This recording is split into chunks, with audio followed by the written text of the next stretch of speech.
Hello दोस्तों, राधे राधे सभी को।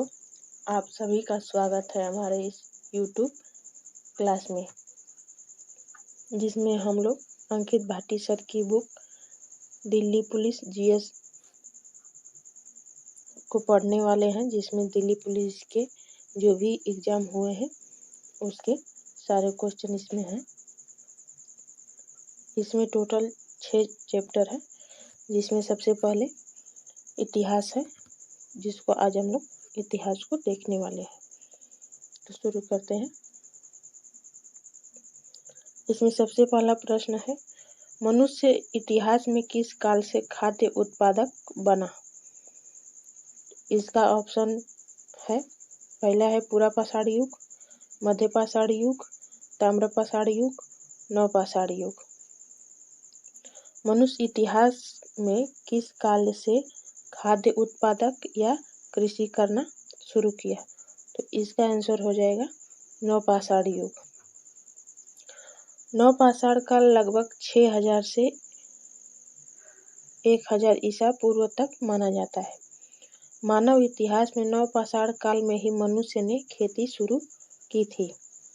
इस काल में अनाज की खेती और पशुपालन की शुरुआत हुई थी।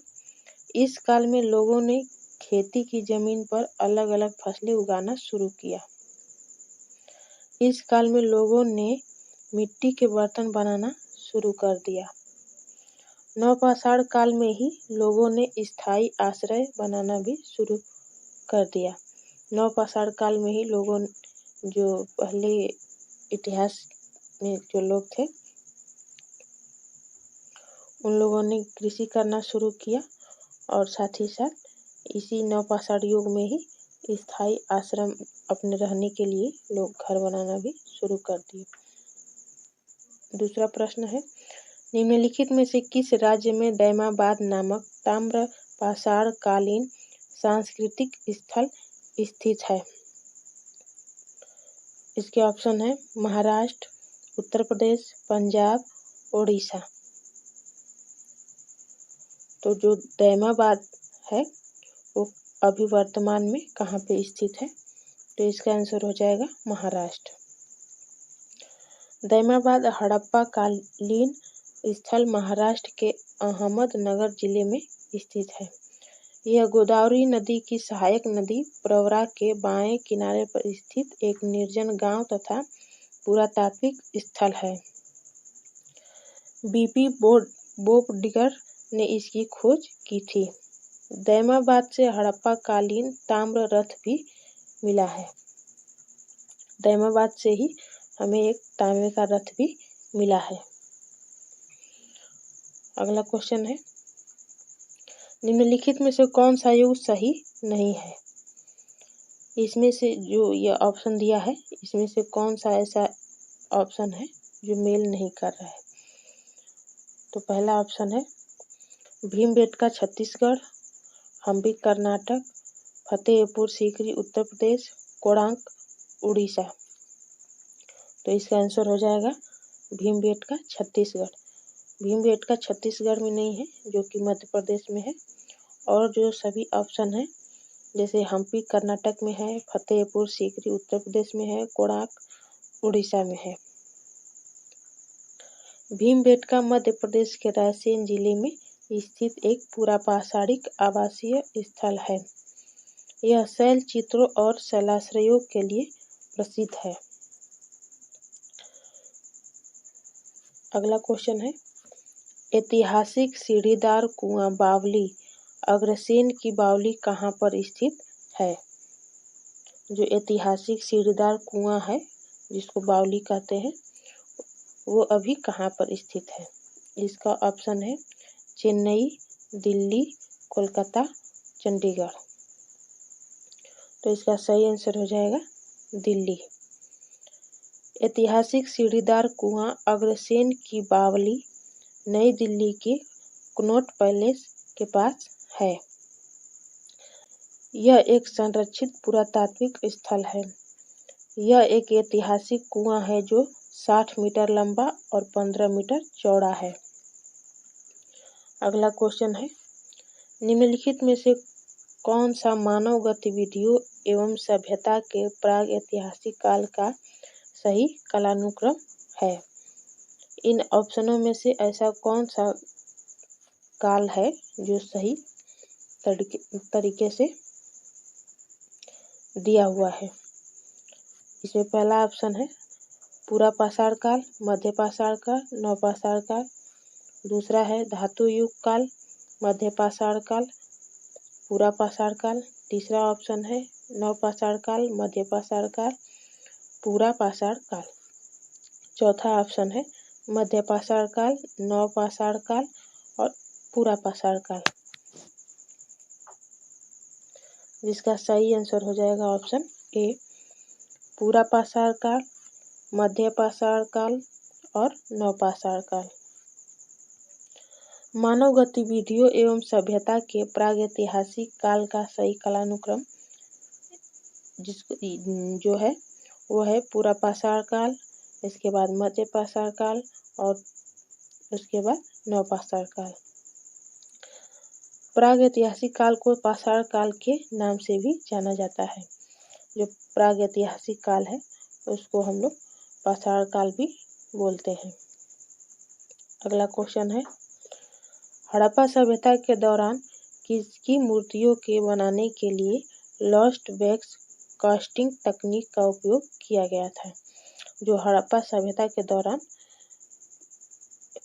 मूर्तियां बनाने के लिए लॉस्ट वैक्स कास्टिंग तकनीक का उपयोग किया गया था, वो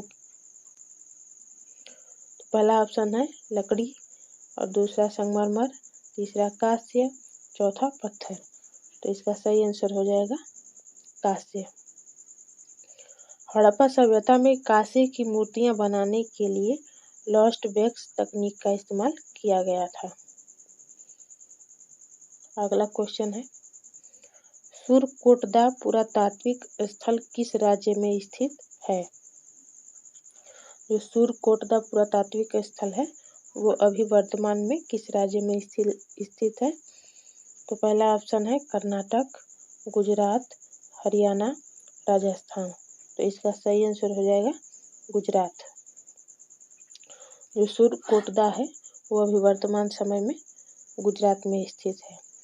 सुरकोटदा पुरातात्विक स्थल भारत के गुजरात राज्य के कच्छ जिले में स्थित है। यह सिंधु घाटी सभ्यता से जुड़ा एक छोटा किलाबंद स्थल है। एकमात्र ऐसा सिंधु घाटी स्थल है जहां घोड़े की अस्थियों के अवशेष मिले हैं। गुजरात में स्थित धौलावीरा हड़प्पा स्थल की खोज वर्ष 1964-68 में जेपी जोशी ने की थी। जो गुजरात में स्थित है धौलावीरा, जो हड़प्पा सभ्यता जब उसकी खोज हुई थी 64-68 में, उसकी खोज जेपी जोशी ने की थी। अगला क्वेश्चन है निम्नलिखित में से कौन सा हड़प्पा कालीन स्थल गुजरात में स्थित नहीं है? जो ये ऑप्शन दिए गए हैं इनमें से कौन सा ऐसा स्थल है जो कि अभी गुजरात में स्थित नहीं है? तो ऑप्शन ए है धौलावीरा, रंगपुर, आमरी, लोथल। तो इसका सही आंसर हो जाएगा आमरी, जो कि अभी वर्तमान समय में गुजरात में नहीं है। हड़प्पा कालीन स्थल आमरी पाकिस्तान के सिंध प्रांत में है। जो आमरी है वो पाकिस्तान के सिंध प्रांत में है, गुजरात में नहीं है। यह स्थल सिंधु नदी के किनारे है।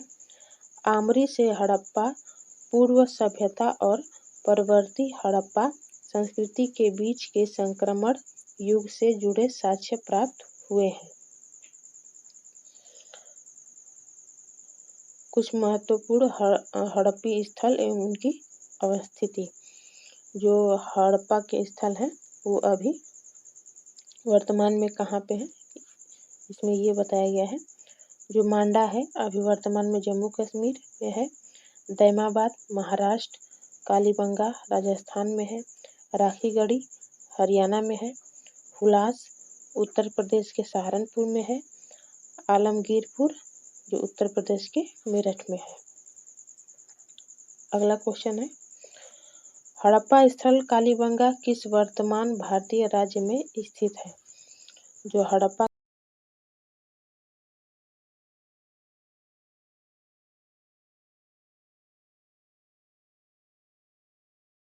का स्थल है कालीबंगा, वो अभी वर्तमान में किस राज्य में स्थित है?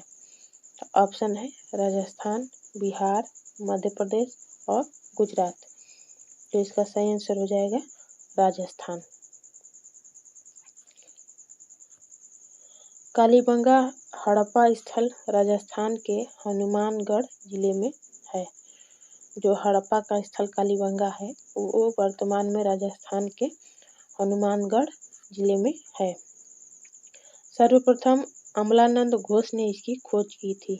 जो कालीबंगा है उसकी खोज सर्वप्रथम अमलानंद घोष ने की थी। कालीबंगा के उत्खननकर्ता बीबी लाल एवं बीके थापर हैं। जो कालीबंगा के उत्खननकर्ता हैं वो बीबी लाल एवं बीके थापर हैं। कालीबंगा घग्गर नदी के तट पर स्थित है। कालीबंगा घग्गर नदी के तट पर स्थित है। कालीबंगा का नाम यहाँ मिलने वाली काली चूड़ियों के कारण रखा गया। जो ये हड़प्पा स्थल है कालीबंगा, यहाँ पे काली चूड़ियाँ मिली थी, इसलिए इसका नाम कालीबंगा पड़ गया। यहाँ से शिलालेख, मूर्तियाँ, मिट्टी के बर्तन, सिक्के एवं मुहरें भी प्राप्त हुई हैं। यहाँ से पे जो मिट्टी के बर्तन हैं, सिक्के और मुहरें हैं और जो शिलालेख जैसे जो पत्थरों पे लिखा रहता है उसको शिलालेख बोलते हैं, वो यहाँ से कालीबंगा से मिली हुई हैं। यहाँ बंजर भूमि, लकड़ी के कुंड, 7 अग्नि वेदियाँ, जुते हुए खेत आदि के प्रमाण मिले हैं। अगला क्वेश्चन है, मोहनजोदड़ो की नृत्य करती लड़की की प्रतिमा किससे बनी थी? जो मोहनजोदड़ो के काल में जो लड़की की प्रतिमा थी वो किसकी बनी हुई थी? इसका पहला ऑप्शन है लोहा, सोना, कांसा और चांदी। तो इसका सही आंसर हो जाएगा कांसा। यह मूर्ति सिंधु घाटी सभ्यता के शहर मोहनजोदड़ो से मिली है। यह मूर्ति लॉस्ट वैक्स तकनीक से बनी है। इस मूर्ति को ब्रिटिश पुरातत्वविद अर्नेस्ट मैके ने 1926 ईस्वी में मोहनजोदड़ो के HR क्षेत्र में खुदाई करके निकाला था। इस मूर्ति की विस्तृत नक्काशी, आभूषण तथा मुद्रा, धातु विज्ञान तथा परिष्कृत सामाजिक प्रथाओं में विकास का प्रमाण देती है। जो इस मूर्ति जो मिली थी वो है नक्काशी, आभूषण और मुद्रा, धातु विज्ञान और परिष्कृत सामाजिक प्रथाओं के विकास का प्रमाण देती है। अगला क्वेश्चन है, सिंधु घाटी सभ्यता का सबसे बड़ा भारतीय स्थल कौन सा था? जो सिंधु घाटी सभ्यता है उसमें सबसे बड़ा स्थल कौन है? तो ऑप्शन है लोथल, राखीगढ़ी, धौलावीरा, चनहुदड़ो। तो इसका सही आंसर हो जाएगा राखीगढ़ी। सिंधु घाटी सभ्यता का सबसे बड़ा भारतीय स्थल राखीगढ़ी है। इसे हड़प्पा और मोहनजोदड़ो से भी बड़ा बताया जाता है। जो राखीगढ़ी है उसको हड़प्पा काल से और मोहनजोदड़ो के काल से भी बड़ा बताया जाता है। राखीगढ़ी में खुदाई के दौरान कांसा जल निकासी की प्रणाली और मार्ग और बारिश का पानी इकट्ठा करने का विशाल स्थान मिला था। राखीगढ़ी हरियाणा के हिसार जिले में घग्गर नदी के मैदान में स्थित है। जो राखीगढ़ी है वो हरियाणा के हिसार जिले में घग्गर नदी के मैदान में स्थित है। अगला क्वेश्चन है, निम्नलिखित में से कौन सा हड़प्पाई स्थल हरियाणा में स्थित है? तो ऑप्शन इसका है धौलावीरा, राखीगढ़ी, कालीबंगन और आलमगीरपुर। तो इसका सही आंसर हो जाएगा राखीगढ़ी, जो कि हड़प्पाई स्थल हरियाणा में स्थित है। अगला क्वेश्चन हो जाएगा, धौलावीरा का हड़प्पा नगर कितने भागों में विभाजित है? तो इसका आंसर है, इसका ऑप्शन है 3, 5, 4 और 2। तो इसका सही आंसर हो जाएगा 3। जो धौलावीरा है वो कितने भागों में विभाजित है? 3 भागों में विभाजित है। धौलावीरा पश्चिमी भारत के गुजरात राज्य में कच्छ जिले के भचाऊ तालुका के खादेर बेट में स्थित एक पुरातात्विक स्थल है। धौलावीरा शहर 3 भागों में विभाजित था। पहला है राजा या शासक का राजमहल, जो सबसे ऊंचाई पर होता था। यह चारों ओर से मजबूत किलेबंदी से घिरा हुआ था तथा इस किले में 4 दीवार होते थे।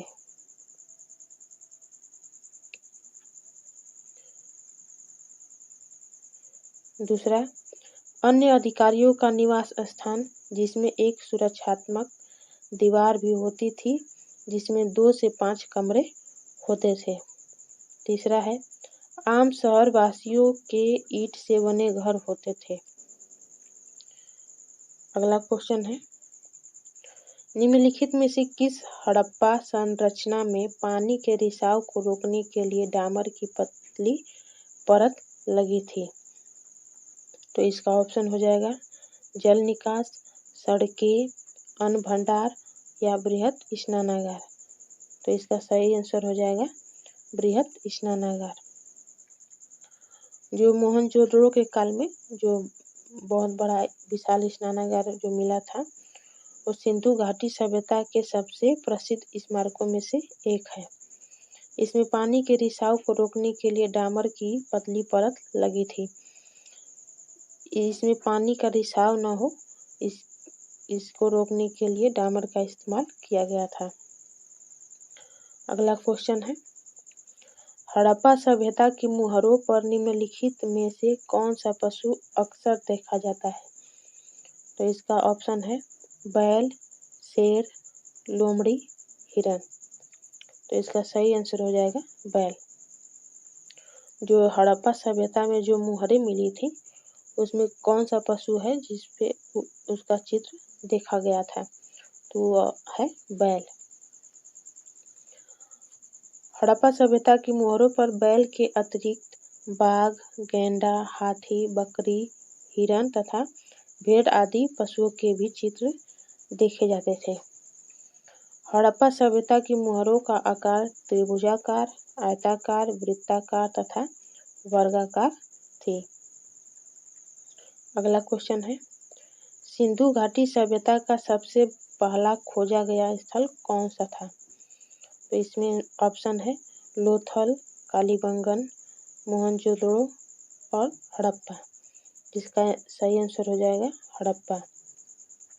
तो सिंधु घाटी सभ्यता का जो सबसे पहला खोजा गया स्थल था वह था हड़प्पा। हड़प्पा स्थल की खोज 1921 ईस्वी में राय बहादुर दयाराम साहनी ने की थी।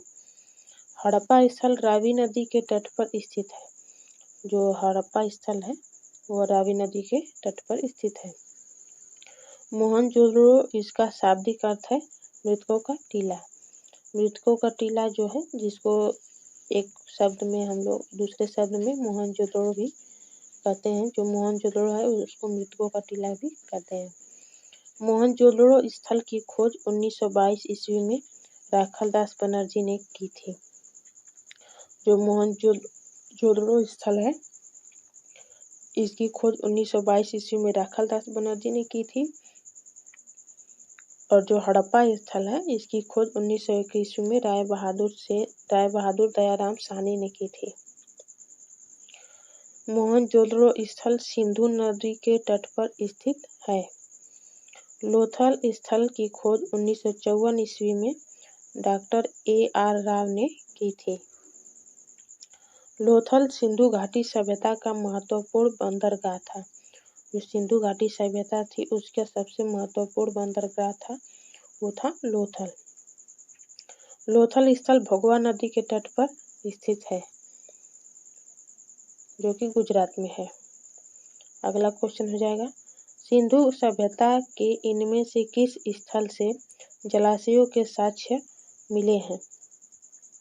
तो पहला ऑप्शन होगा कालीबंगा, जिसका सही आंसर हो जाएगा कोटदीजी। और सिंधु घाटी सभ्यता है, उसमें जो जलाशयों के साक्ष्य जहाँ से मिले हैं वो था धौलावीरा। धौलावीरा स्थल गुजरात राज्य में स्थित है। कोटदीजी इस स्थल के से कांसे की चपटे फलक वाली कुल्हाड़ी के साक्ष्य मिले हैं।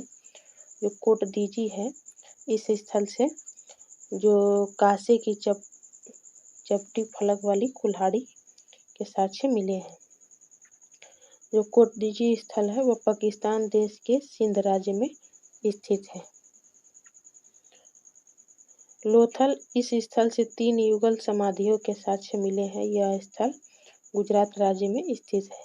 लोथल जो है वो गुजरात में स्थित है, जहाँ से 3 युगल समाधियाँ मिली हैं। अगला क्वेश्चन है, मोहनजोदड़ो नाम का अर्थ किस भाषा में मृतकों का टीला है? तो ऑप्शन हो जाएगा फारसी, उर्दू, हिंदी और सिंधी, जिसका सही आंसर हो जाएगा सिंधी। जो मोहनजोदड़ो शब्द है, जिसको हम लोग मृतकों का टीला भी कहते हैं मोहनजोदड़ो को, इसका किस भाषा में जो ये अर्थ है मोहनजोदड़ो, ये किस भाषा का अर्थ है? तो वो है सिंधी भाषा का। मोहनजोदड़ो को सिंधु घाटी सभ्यता का सबसे बड़ा स्थल माना जाता है। वर्तमान में मोहनजोदड़ो की स्थिति पाकिस्तान के सिंध राज्य में है।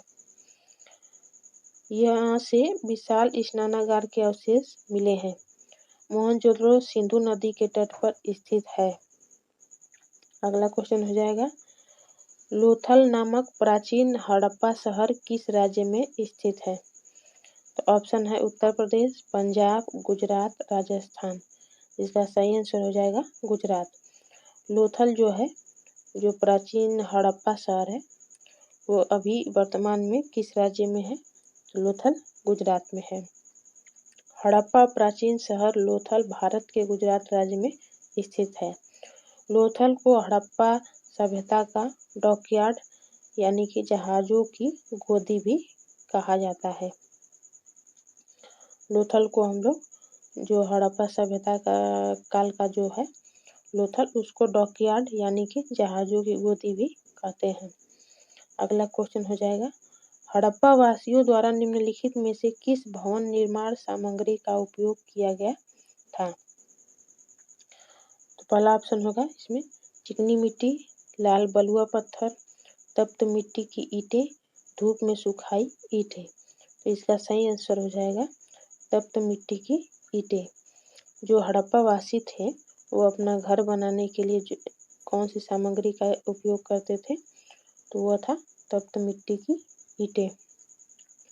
हड़प्पा वासियों द्वारा भवन निर्माण सामग्री के लिए तप्त मिट्टी की ईंटों का उपयोग किया गया था।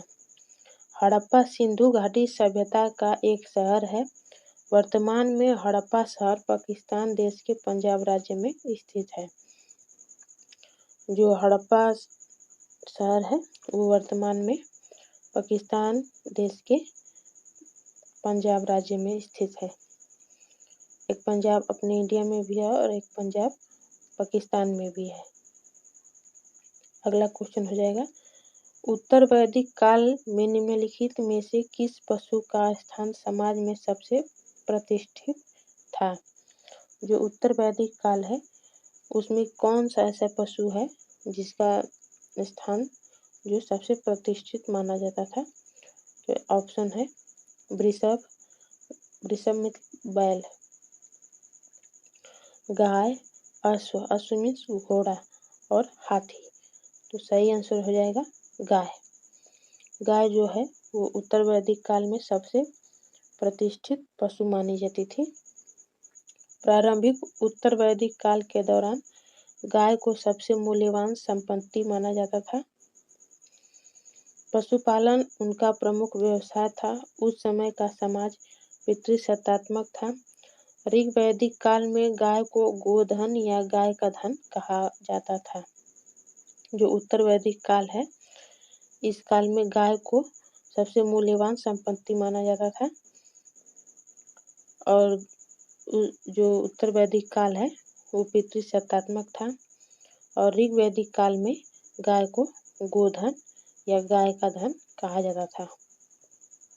अगला क्वेश्चन है इसमें, कौन सा वर्ण 4 जाने माने वर्णों में से चौथे स्थान पर आता है? तो पहला ऑप्शन है शूद्र, क्षत्रिय, ब्राह्मण, वैश्य। तो इसका सही आंसर हो जाएगा शूद्र।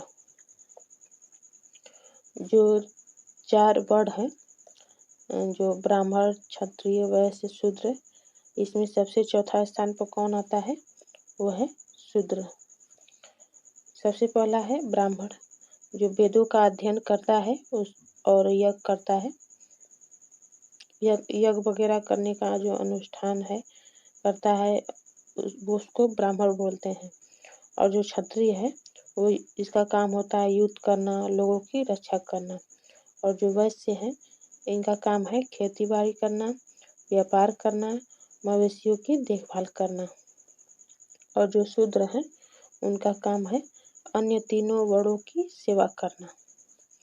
अगला क्वेश्चन हो जाएगा, सामवेद को भारतीय डैश के प्राथमिक स्त्रोतों में से एक माना जाता है।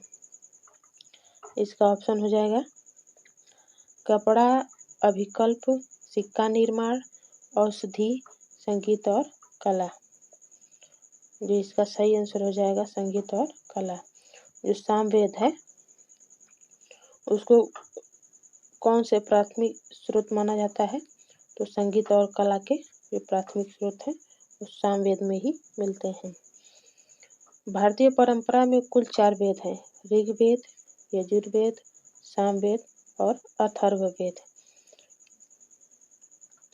और जो ऋग्वेद है इसमें ईश्वर की महिमा को दिखाया गया माना गया है। और जो यजुर्वेद है उसमें बलिदान विधि के बारे में है। सामवेद जिसमें संगीत है। अथर्ववेद जिसमें औषधियों संबंधित है। अगला क्वेश्चन हो जाएगा, वर्ण व्यवस्था को सही ठहराने के लिए प्राचीन भारत के ब्राह्मणों द्वारा ऋग्वेद में किस सूक्त का उपयोग किया गया था? तो इसका ऑप्शन हो जाएगा वर्ण सूक्त, ब्रह्म सूक्त, पुरुष सूक्त और मानव सूक्त। जिसका सही आंसर हो जाएगा पुरुष सूक्त। जो वर्ण व्यवस्था है उसको सही ठहराने के लिए पुराने समय में ब्राह्मणों द्वारा जो ऋग्वेद के सूक्त हैं उसमें से कौन सा सूक्त का प्रयोग किया गया था वर्ण व्यवस्था को सही ठहराने के लिए? तो वो सूक्त है पुरुष सूक्त। ऋग्वैदिक काल में भारतीय समाज प्रारंभ में 3 वर्णों में विभाजित था, जिसमें ब्राह्मण, क्षत्रिय और वैश्य ये सिर्फ 3 वर्ण थे, जिसमें आगे चलकर इसमें एक चौथा वर्ण शूद्र जोड़ा गया। ऋग्वेद के 10वें मंडल के पुरुष सूक्त में पहली बार शूद्र वर्ण का उल्लेख मिलता है। जो शूद्र वर्ण है वो ऋग्वेद के 10वें मंडल में पुरुष सूक्त में इसका पहली बार उल्लेख मिलता है। पुरुष सूक्त में वर्ण विभाजन की धार्मिक अनुष्ठानिक आधार पर सही ठहराने की कोशिश की गई है। जो पुरुष सूक्त है इसमें जो वर्ण विभाजन है, वर्ण विभाजन जो ब्राह्मण, क्षत्रिय, वैश्य, शूद्र है, इसको धार्मिक अनुष्ठान के आधार पर सही ठहराने की कोशिश की गई है। वो है ऋग्वेद के 10वें मंडल में जो पुरुष सूक्त है उसमें। अगला क्वेश्चन हो जाएगा, निम्नलिखित में से किस देवता को ऋग्वेद में किलों को तोड़ने वाले के रूप में जाना जाता है? तो इसका ऑप्शन है अग्नि, इंद्र, वरुण और मारुत।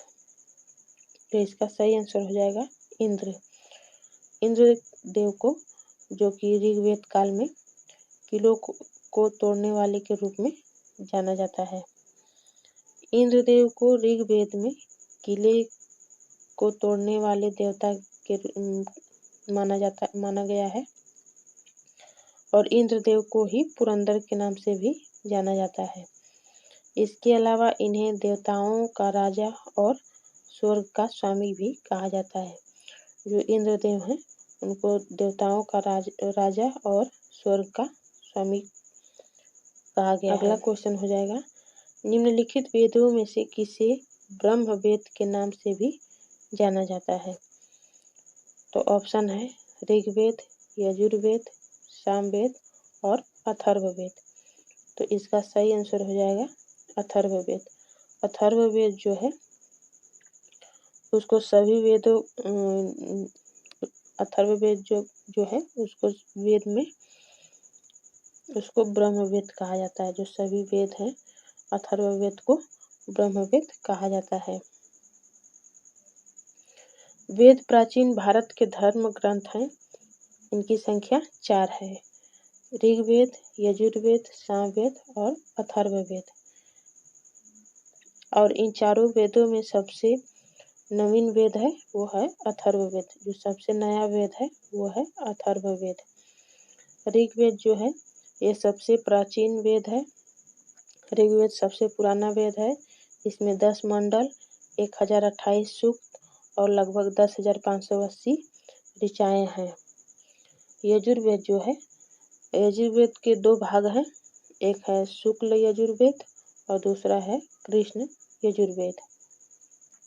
यज्ञ संबंधी विधि विधान यजुर्वेद से संबंधित है। यजुर्वेद में जो भी यज्ञ संबंधी विधि विधान है वो यजुर्वेद में बताया गया है।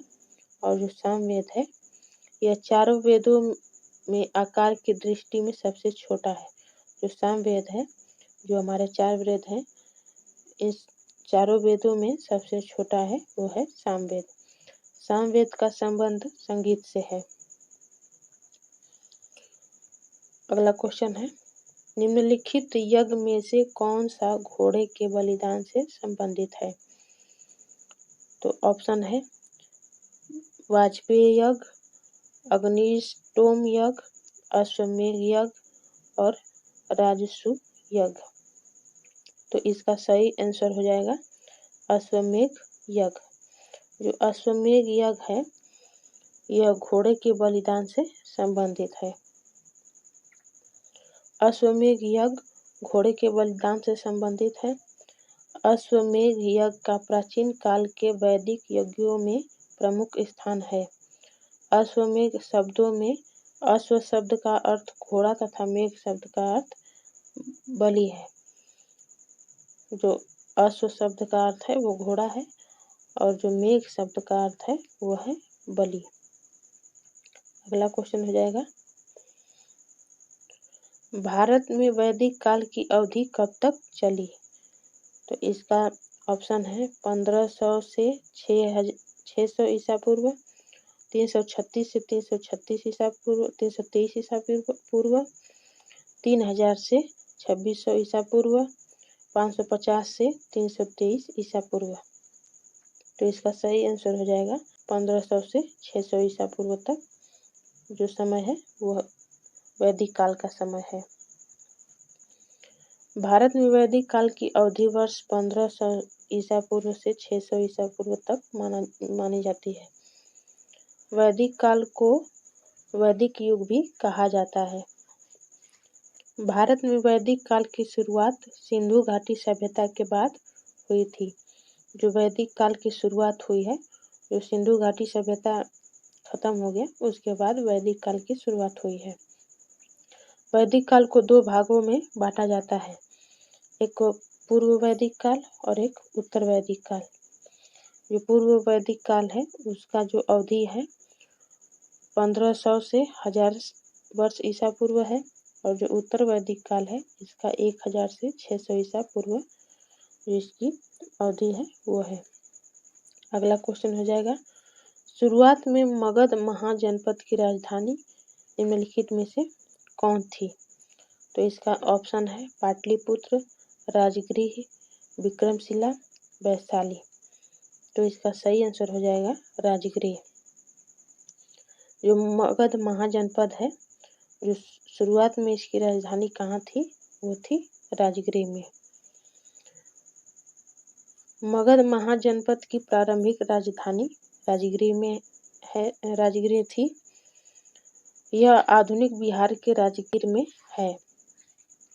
जो महाजनपद जो मगध का था, उसका सबसे जो प्रारंभिक राजधानी है वो राजगीर थी, और जो राजगीर है वो अभी आधुनिक में बिहार के राजगीर में है।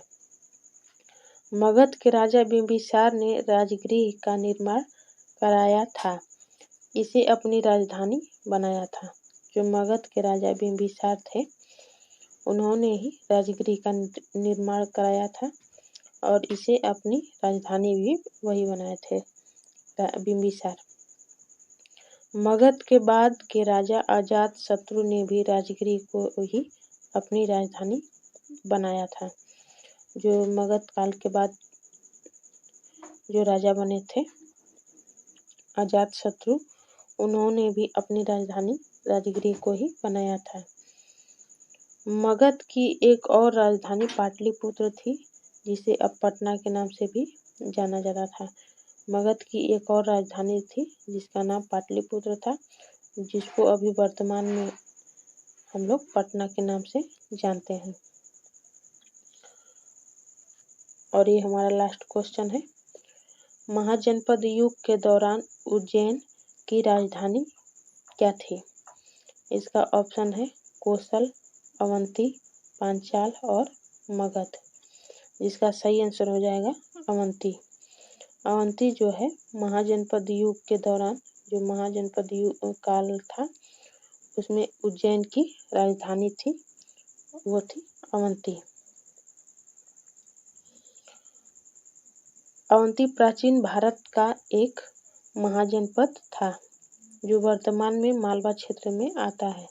जो अवंती है वो प्राचीन भारत में एक महाजनपद था, जो अभी वर्तमान समय में मालवा क्षेत्र में आता है। विंध्य पर्वत के कारण से यह जिला दो भागों में बटा हुआ था, उत्तरी भाग और दक्षिणी भाग। जो अवंती है वो विंध्य पर्वत के कारण ही दो भागों में बटा हुआ था, एक उत्तरी भाग था और एक दक्षिणी भाग था। उत्तरी भाग की जो राजधानी है वो उज्जैन थी, और दक्षिणी भाग की राजधानी वो महिष्मती थी। अवंती की जो उत्तरी भाग की राजधानी थी वो उज्जैन, और जो दक्षिणी भाग की राजधानी थी वो महिष्मती थी। उज्जैनी को अवंतिकापुरी के नाम से भी जाना जाता है। जो उज्जैनी है उसको अवंतिकापुरी के नाम से भी जाना जाता है। उज्जैन में भगवान शिव के 12 ज्योतिर्लिंगों में से एक महाकाल मंदिर भी है। उज्जैन में ही भगवान शिव के जो 12 ज्योतिर्लिंग है, उसमें से एक महाकाल मंदिर है। और ये हमारा होमवर्क क्वेश्चन है, महापद्मनंद ने किस साम्राज्य पर शासन किया था? जो महापद्मनंद है वो कौन से साम्राज्य पर शासन किए थे? ये आप लोग का होमवर्क क्वेश्चन है, इसका जवाब आप लोग कमेंट बॉक्स में बताइएगा। आई होप आप लोग को ये क्लास अच्छी लगी होगी। अगर आप लोग को क्लास पसंद आई होगी तो इसको लाइक ज़रूर करिएगा और सब्सक्राइब कर लीजिएगा, जिससे आगे जो भी क्लास आएंगे उसका नोटिफिकेशन आप लोग को मिल जाएगा। तो आप लोगों को ये क्लास कैसी लगी कमेंट करके ज़रूर बताइएगा। तो मिलते हैं अगली क्लास में। सभी को राधे राधे और थैंक यू।